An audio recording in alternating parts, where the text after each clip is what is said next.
Prepaid collect call from an inmate at the county jail. This call is subject to recording and monitoring. To accept charges, press 1. To refuse charges, press. Thank you for using Securus. You may start the conversation now. I don't consent to recording of this call. Anything I need to know? Yeah, Mike, I'm driving down the road, but Miss Debbie called me and said that she was going to go, but the jailhouse told her that they are only going to allow family to show up at the parole hearing, and that they would not have let her in. And then Fanny said he was going to send some people, so I don't know what happened. I mean, I don't know. Okay, great. Please, everybody that wanted to attend, please send me a letter and send a letter to the parole board, if you will, that you wanted to attend and you were denied that right. You were prevented by the jail. The jail said they were only going to allow family only, and that's why you did not attend. The parole hearings, the parole hearings are open to the public. Anybody can show up, anybody at all. It doesn't matter if you support me or oppose me. It's open to anybody. So, for that reason, the parole hearing should be redone. Here's what happened in short. She spent like an hour going over my whole plan and my history and all this stuff. Spent all this time on there. And then when it came down to getting information from my mom tried to explain to her, about me and everything that she felt was pertinent, which she's allowed to do. But the lady didn't want to hear that. She said, well, all I want to know is, how are you going to support him? And she said, well, I'll help him financially until he's, able to, pay his own bills and so forth. But that's all she wanted to hear. And then she was at the point she was literally saying, okay, my recommendation is that you be given parole. You're at the lowest level. You've been recognized as the lowest security risk that there is, period. And you've already served 25 months on this 3-year sentence, and you'd only be required, if you didn't get out, to stay until August, and it's going to come back to you. So we're looking at maybe 5 to 6 months total maximum.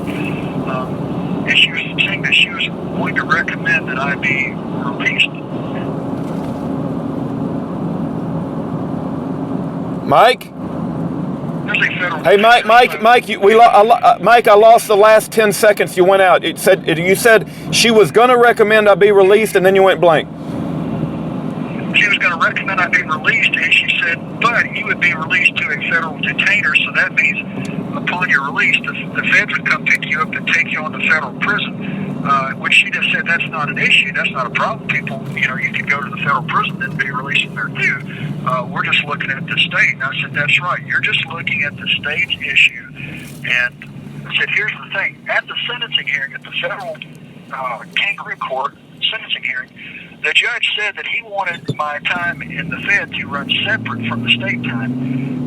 So therefore, if the state gives me parole, my time that I would be serving would be while on parole. So while you're on parole, most people don't know it, you're serving time. You're under the conditions, restrictions by the state. So whether you're locked up in a jail, prison, or on parole, or house arrest, or whatever, you're under their control, so to speak. So I said, you can grant this parole, and according to the judge's own order, that would trigger me to be released, because even though there's a federal hold, the feds can't come get me until I finish all my time in the state of Tennessee. Well, once she realized that they were going to have to give me my freedom, they were going to have to let me go, all of a sudden her countenance changed instantly. She said, oh, well, in that case, I'm going to recommend that the parole board not grant you parole, because you've got a prior parole violation. So because of your prior history of parole violation, you're not a good candidate. I said, where did that come from? We spent all this time, and you've already told me I was a perfect candidate, already approved, and only at the moment that you discover that I'm effectively able to get out. Wow, that's Change your mind. Yeah. I don't know what to say. Hey, Mike, is this conversation for friends only or public? Let me know. Go public. Okay. Because, in spite of those communists out there that hate this country, that are ignorant of the law. Oh, here's another thing.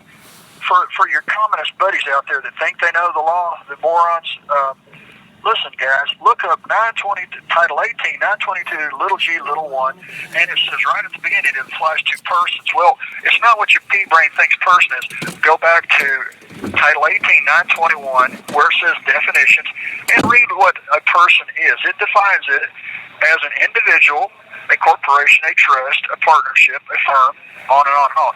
Corporations, trusts, partnerships, all those are non-living entities. Oh, and before you get excited and say, well, the first word was individual, well, guess what? Individual is not a living human being, live man or woman either. A living individual, there's no such thing. In their world, you have to go by their definitions. That's what it's all about, their definitions that they create. And in their world, an individual is a non-living entity of one. It's a single, non-living entity. Okay, I'm a live man, so therefore the statutes do not apply to live men and women or human beings.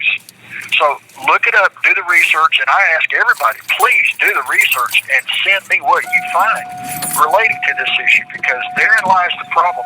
These statutes do not apply to live men and women. And throughout the entire event, every time I'm brought into one of those courts, I say at least 2 to 3 things. Number one, I'm a tribal member of the Chilcote Nation appointed as their ambassador. I am a live man, and I'm there by special appearance. In other words, I don't grant you jurisdiction, don't consent to you at all. And those are the hurdles that they've never been able to overcome. No one in the federal system or state system has ever took the stand and testified that I was not a live man. As a matter of fact, they stipulated, well, yeah, we know you're a live man. And they even stipulated that I'm the ambassador of the Chilcote Nation in the federal system. And these are the issues that they're hoping that the general public, and obviously the jury that's ignorant. What do you think happens from here, Mike? I mean, is there any way people can help, and what do you think happens going forward? Again, listen to me. I already told you how you can help. Send letters to me and to the parole board. If you try to go to the parole hearing saying you were told by the jail you could not go, you were denied access to the parole hearing because simply the fact that you were not a family member. Got it. So okay. Therefore, the parole hearing was not legitimate. And if you write to the parole board, okay, you can write letters to the parole board also right now. They've not made their decision. So you can write letters to the parole board and say, this man is a political prisoner only because he dared to expose the corruption in government, and he seeks to help the tribal members of the Chilcote Nation develop their natural resources so that they can have the money to get their kids back from a pedophile-infested child trafficking racket called the Child Welfare Foster Program System in Canada. And that's why these people don't like him. Because anybody with a brain cell in their head would realize, wait a minute, they arrested him on the 12th of January. He hadn't been anywhere near this plane. And are we supposed to believe that they would track him down with an FBI raid team and take the building apart, toss it, as they said, and not search this airplane? They're looking for an AR-15. In the report, it says that they have been told by Tipton County, who gave them the cell phone data without a warrant, mind you, which is against the federal statute now, the Supreme Court ruling. What is that, the Carpenter v. United States back in June? So they know that they're on the lookout for a guy who's supposedly armed with an AR-15, and Tipton County says he has violent tendencies. Otherwise, there's no reason for the FBI to go out looking for somebody for failure to appear in court for a low level. Remember, unlawful possession of a weapon in Tennessee in 2014, when I was charged in February, was a Class E felony, meaning the most I can get is 1 to 2 years. I've already served over 1 to 2 years waiting to be tried on this stupid charge. They've never taken me because, number one, I didn't have a gun. Number two, they were my wife's guns, legally hers, locked up in her house. I'm in another state. I'm not even there. They called me to come back to the farm where they knew that Mrs. Parsons had gotten them out of her safe, taken them in the house, and locked them up for her safety while I'm gone on a 6-day trip. It's called a frame job, mind you. This is Tipton County that we're dealing with, who have a history of framing people. And in the federal system, no different than Tipton County and every backwards mafia around this country, all they do is they say, well, if we accuse you, you're guilty. In this reason for hers to deny me parole, she said, well, you've been charged with unlawful possession of a weapon. I said, ma'am, that charge has been dismissed 5 times. I said, and an accusation is not a conviction. So until I'm convicted, I'm presumed innocent. Did you get my? There's no doubt these judges are corrupt. There's no doubt. Did you get my letter that I sent? That I sent without an electronic key? Did you get the letter with all the paperwork? Yes. Oh, good. And, Good. I got it, and I don't know. I can't make heads or tails out of this one from Brad. I don't know if he's saying F to somebody else or to. I haven't heard a word from him, so I just don't know either. It's very difficult. It was kind of short. It was too short to make any sense of. Yeah, and I don't know what the issue is. So please, Bradley, if you're listening, communicate with me. Let me know what's going on. Are you still on board, or what the deal is? Also, what is the status of my legal material? My mom did confirm that you got the cashier's check money order for $140, so that should be what you need to cover the cost of shipping it. Whatever the deal is, I desperately need that material so that I can fight these cases. You've got legal material there in your possession that is my property that ultimately would effectively present it to the right people, force them to release me, plus my legal books and everything. So please don't abandon ship on us here. I know that difficulty as it is, I'm a unique individual. Okay, I think Native American. I am Native American. And that was another thing. The parole officer had me marked as white on their list. I said, "Well, ma'am, you got this wrong." She said, "What's that?" I said, "Well, certain things you don't have marked, but you've got down here race as white.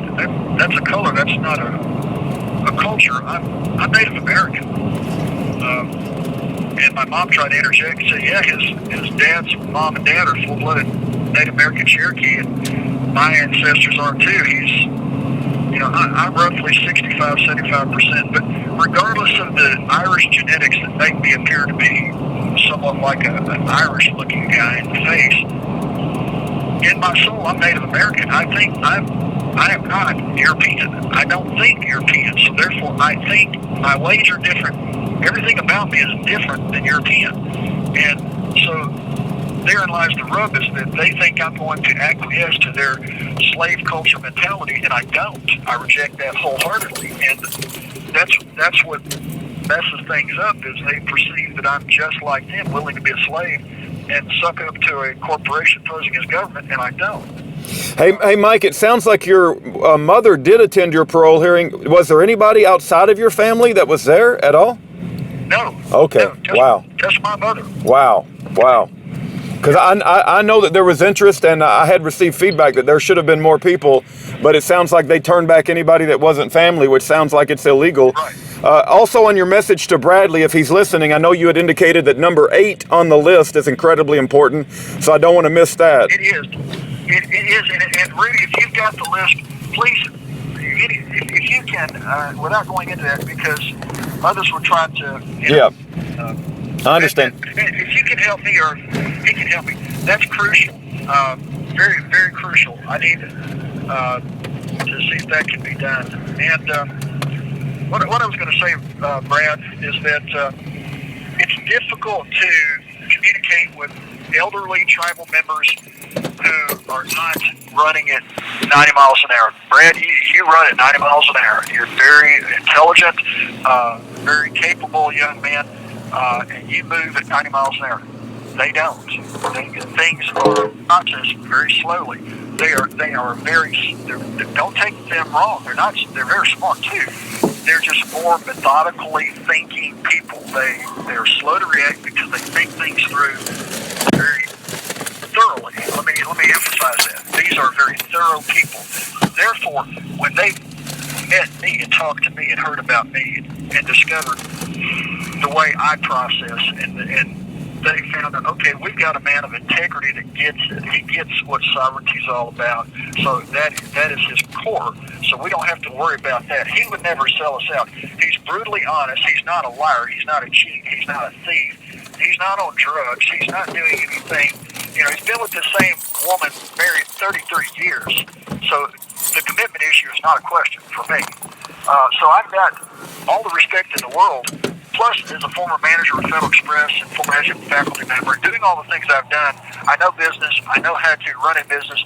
And when I, was tasked with helping them develop their raw materials, and I ran into this guy in Tennessee that was a logging company owner, I thought, this might work out. So I told them about what was going on, and they did their research. They verified that the hereditary chief Chilcotin Nation does exist, even though it's virtually unknown to most people unless they travel to that part of the world. But it does exist, and he even had a buyer. This guy in Jackson had a buyer that he knew that they wanted to buy $1 billion worth of timber. It's like, okay, there you go. Let's put this deal together. And I had produced all the software and everything. I had a tablet PC in my luggage on the plane with all the software for the accounting, for the inventory, for personnel, for everything logistically to run that business, so that once it was set up, anybody could take that tablet and do the data entry and run their business. So it was basically, plug and play for these folks that have never done anything like this. And they would have everything to be able to track everything that's going on from inventory, scheduling, the whole bit, the whole 9 yards. Well, guess what the FBI claimed? They searched that plane and did not find that tablet PC and the contracts for the logging operation. Wow. Yeah, they didn't want to introduce that into evidence because it would have been exculpatory. Right, and I said, what about the knives? I said, you found the blankets, which were the gifts for the clan mothers. What about the knives? I had 6 knives for the hereditary grand chiefs. I had 6 knives. These were token gifts. You give the men a weapon, okay? Yeah. It's basically it's a locking blade that's got a piercing end on it. So if you're locked up in your car and you run off into a creek, you can break the window out. You can cut this strap. It's a tool, okay? Yeah. But it's viewed as a weapon, which would be a custom. I mean, if you saw Dances with Wolves, you saw the guy give up his knife to the lieutenant when he got the lieutenant's hat, and that was a damn good trade for the lieutenant. The lieutenant didn't see it that way, but for the rest of everybody else, it's like, yeah, that's one hell of a trade. You got the guy's knife.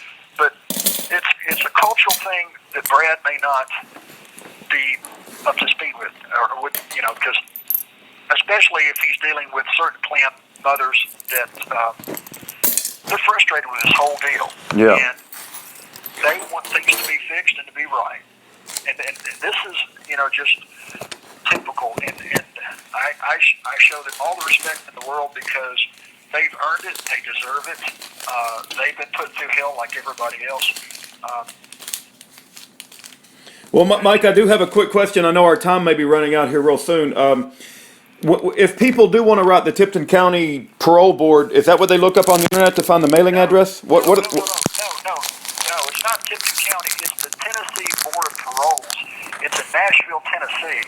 They have to get on the internet, look up the address, and or email, and if they can contact the parole board and say, hey, Mike Parsons had a parole hearing at the Tipton County Jail on February 27, 2019, scheduled at 2 p.m. It was actually held at about 3:30, and we need to find out where can we send letters. The parole board officer said that they had still some time to send in letters because the parole board hadn't made the decision yet, and we want to send a letter to them immediately. Okay, all right. Tennessee Parole Board, and maybe I'll call the Tipton County Jail and ask for the number in case I can't find. Don't call the Tipton County Jail. They'll give you no information at all. Okay, all right. Okay. No, the Tipton County Jail is a waste of time. No, you have to look on the internet for the Tennessee Board of Paroles. All right. Tennessee Board of Paroles. I got it. Yeah, and if anybody can look up the definition of a person as it relates to 922 little g little 1, and then what the definition of an individual is, and send me a copy of it, and do some searches on the database in these cases and find out where other people have gone to court and their cases thrown out because they're not a person. They're not an individual. They're a live man and woman, and the corporate United States can only deal with other corporate fiction. That's why they put your name in all capital letters, because they can only come after the corporate fiction. They're only coming after bonds and the money that is attached to those SQV trust bonds from your birth certificate and Social Security trust fund. That's all they want is the money, but they have to hold you responsible. And of course, in a political corrupt system that we've got, this communist takeover from within by the deep state bureaucrats like your trader buddy there, the guy is morally immune or inept to have intelligent conversation. The guy, he's a godless wonder in his own brain. But Yeah. the fact is he will never come out from behind the curtain because he's a fraud, and he would be prosecuted because of the crimes he's committed. Yes. He would never admit to because the dude is, I think he's a deep state operative working for the FBI as a troll. He's on the payroll. He doesn't have the time.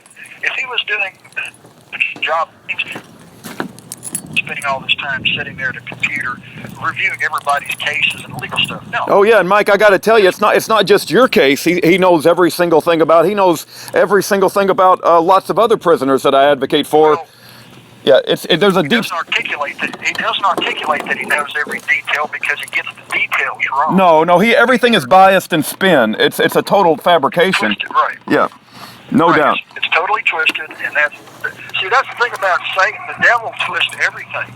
He will pervert because Satan hates God. Okay, if God made it, he hates it. So that's why your pharmaceutical drug companies are called sorcery. They're talked about in Revelation because it's an adulteration of God's creation. God created natural medicine. That's what I promote, and what I use, and what I teach, and it works every time without side effects. So if man comes along, Satan comes along and perverts it into some kind of a business where they'll take and try to mask everything and create something that gives the illusion of God's remedy called pharmaceutical drugs, when in fact that's Satan's sorcery. Just like this court, we used to have common law where the law was very simple. Do you have a victim? No. Well, then you don't have the crime. Okay, the Ten Commandments are the law of the land. Love Christ made it real simple. I like things simple. Christ made it simple for me. Love God and love your neighbor. That means if you love your neighbor, you're not stealing his passport, you're not cheating on his wife, you're not going to court lying about him. It's very simple. Right. It's not complex. It's not rocket science. You don't have to be a jet mechanic working $1 million planes like Mr. Trader to have a clue here. Hey Mike, last time we talked, you were doing 23 hours in your cell, and you only got 1 hour out. When do you expect the next hour out to be out tomorrow? 23 hours and 2 minutes.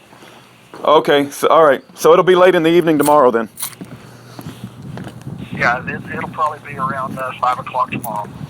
All right, I'll try to make sure I'm available, and our prayers are with you, man. It's just what a freaking nightmare our criminal justice system has turned into. Look, believe it or not, I'm praying for this goofball Trader and all his communist friends because I know they're probably on the payroll and they're doing this, but guess what? Get a life, get a better job. There's enough to go around. I think we can all do things that benefit each other without warehousing people. The First Amendment says you have a right to freedom of speech, and freedom of conscience is part of that. That means you got the right to be wrong. You know what? I'll let you have that right to be wrong. Just don't put me in a cage. Your rights should not trump my rights. Well, Mike, I know you're very gracious in offering to pray for him. I'm going to share something with you.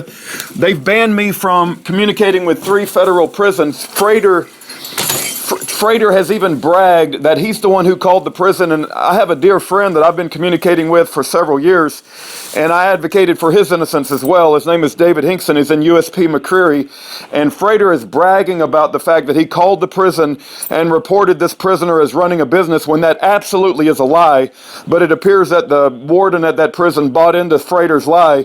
So now I'll never be able to speak to this man again, and I was one of the few people out here advocating for him publicly. So when I pray for him, I pray Psalms 109. If you get a chance, you can check that out. But I have so much disdain for people that attack men in cages. They're so cowardly, Mike, because they would never attack you if you were outside and had your freedom. But because you're locked in a cage, they do this kind of thing. No, he would, like he said in one of his vile letters to me, that if he ever saw me, he would assume that I'm coming after him. He would shoot me dead on sight. Yeah. So the thing is that he's threatened me and my wife and my family. He's actually called my family members or emailed and communicated with them. Left veiled threats as to he's going to murder me if he ever sees me. So, and I don't even know who this guy. I don't even know if it's a guy. It could be a woman for all I know. He's probably a transvestite. He's probably a transgender guy that has emotional issues. He seems to be interested in supporting homosexuality and transvestites and pedophiles. So obviously he's got some issues there. You know, his own closet may be a little bit full. Yeah. But you know, the reality is that this is America. It's the land of the free. It's not communist Russia. And if he likes communist Russia so much, go back home. Yeah. Leave us alone. Amen to that. We'll actually cover your ears. But God bless you, Rudy, and everybody else. But I need people to write letters to me and the parole board that wanted to go there and say, yeah, we wanted to go, but we were told we could not, and the Tipton County Jail refused to let us go. And this is an innocent man. He and his wife have been railroaded. He needs to be released. Come on. 3-year sentence for failure to appear in court, which used to be contempt of court. You get 10 days in jail and a $50 fine. They've only turned it into a hammer for a judge to abuse their power perpetually because they don't like what these people speak out about. And had I had a directive, and that's the problem, there was no directive. The law is very clear, and you know, people that like to twist the law, they will never read you the actual statute. They want you to believe that you don't show up for court. Well, that's a crime. No. You have to be given a directive. The law is very clear. Not a recognition of some kind of suggestion. Not because there was a trial you had to have known. No, they have to direct you. Like on your speeding ticket, it says, you shall appear on court, pay your fine, or appear on court on this day, or you shall get another charge. On the, when you get subpoenaed to court, it says at the bottom, failure to appear is considered a crime of contempt, and you can be charged with 10 days in jail and a $50 fine maximum. It tells you the penalty, and it says you shall appear. It's a directive. Without that directive, there's no crime. Yeah. And I think that I was never directed. Not even the corporate entity, Michael Parsons, was directed. Yeah. And I responded back. Every time they sent me a letter, I sent them back. I said, why are you sending me this corporate entity's mail? That's not me. I said, I'm not going to be there. I told the judge in the letter, I won't be there. This was the second time. In December, they had a hearing for pretrial hearings, and I sent them a letter saying, no, so I'm not going to be there. And then, okay. I got to go for now. God bless everyone. Thank you for your prayers. And just like the courts, this parole system was kangaroo all the way. All right. God bless you, Mike. You are in our prayers. And reach out to the local news media in Memphis. Tell them to come visit me while I'm here. While I'm alive. They need to come visit me if they want to know the truth. Those people that write nastiness about me, it's called freedom of speech. And we're supposed to have the ability to have the ability to say what is the truth. If they say anything negative about us, it's called slander, and we have the right to rebut it. And so they need to give me that right by coming in and interviewing me, and I'll be glad to tell them what's going on in Tipton County, Tennessee, which is total corruption and chaos. God bless. God bless you, Mike. You're in our prayers, brother. Bye-bye.